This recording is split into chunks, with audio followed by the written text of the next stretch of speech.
পাণ্ডবেশ্বর এলাকার জামবাদ বেনাডিহি নির্বাচনী পরিবেশ আরো উত্তপ্ত হয়ে ওঠে যখন কয়লা মন্ত্রী জি কিষান রেড্ডি এখানে একটি বড় জনসভায় ভাষণ দেন।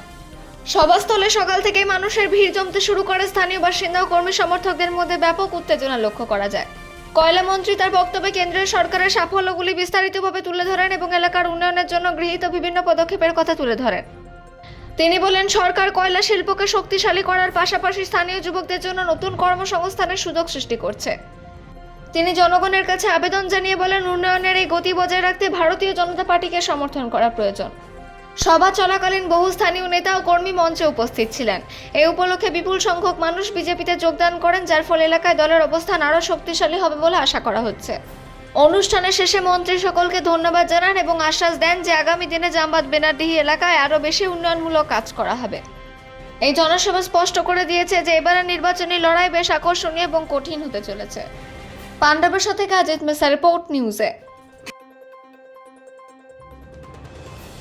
पांडेसर क्षेत्र के ईसीएल में काम करने वाले विभिन्न जो एम्प्लॉइज हैं, जो नॉन एम्प्लॉइज हैं, जो ईसीएल के घरों में रहते हैं, यहां के विधायक नरेंद्रनाथ चक्रवर्ती ईसीएल के कुछ अधिकारियों से मिलकर गरीब लोगों को बेघर करने का जो प्रयास कर रहे थे, वो प्रयास हम लोग नहीं मानेंगे, नहीं मानेंगे, नहीं मानेंगे। और ये बात केवल यही नहीं रुकी, ये बात विभिन्न माध्यमों से हमारे कोयला मंत्री जी तक पहुंची। और आज यहां पर रहने वाले जो लोग भी हैं, चाहे वो वर्कर हो, नॉन वर्कर हो, सारे लोगों को अपना आशीर्वाद देने के लिए कोयला मंत्री जी खुद आज बेहुला के बेनियाडी में आपके बीच उपस्थित हुए हैं। अब आपको चिंता की कोई कारण नहीं।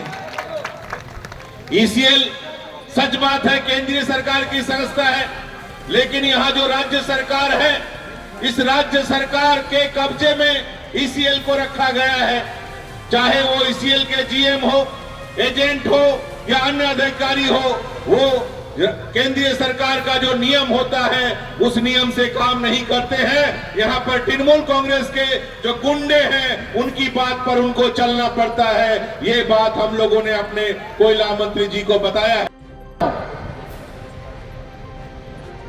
सारी देश जो विकास में पीछा था, मगर यही वेस्ट बंगाल देश में सबसे पहले विकास के ओर आगे बढ़ने वाला स्टेट था। बुद्धिजीवी था इधर वेस्ट बंगाल में, पढ़े लिखे लोग थे, एजुकेशन में सामने थे, कला में सामने थे, और पढ़े लिखने वाले भी सामने थे, काम करने वाले भी अच्छे हैं। गांव-गांव में रहने वाले लोग भी बहुत प्रेम से श्रम करने वाले थे, परिश्रम करने वाले थे इस वेस्ट बंगाल के लोग। आज सारी दुनिया आगे बढ़ रही है। नरेंद्र मोदी जी के नेतृत्व में भारत तेजी गति से विकास की ओर आगे बढ़ रही है। मगर जो विकास के ओर थे, वेस्ट बंगाल पीछे जा रहा है। देश आगे बढ़ रहे हैं, वेस्ट बंगाल पीछे जा रहे हैं। गुंडागर्दी में आगे हैं, भ्रष्टाचार में आगे हैं। वेस्ट बंगाल को जनता का क्या कसूर है? वेस्ट बंगाल के आने वाले पीढ़ी का क्या कसूर है? हमारे बहनों के ऊपर अत्याचार होते हैं, हॉस्पिटल्स में डॉक्टर के ऊपर अत्याचार होते हैं, कॉलेज में बच्चों लड़कियों के ऊपर अत्याचार होते हैं,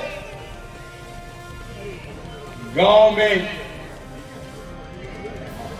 जो रहने वाले बांग्लादेश घुसपैठी इस हमारे ओरिजिनल लोकल लोगों पर अत्याचार करते हैं, बलात्कार करते हैं, हत्या करते हैं। इधर रहने वाले इंडस्ट्रीज पूरा एक के बाद एक सिख इंडस्ट्रीज होते हैं। इंडस्ट्रीज में काम करने वाले हमारे भाई बहन बांग्लादेश के घुसपैठ के कारण, दादागिरी के कारण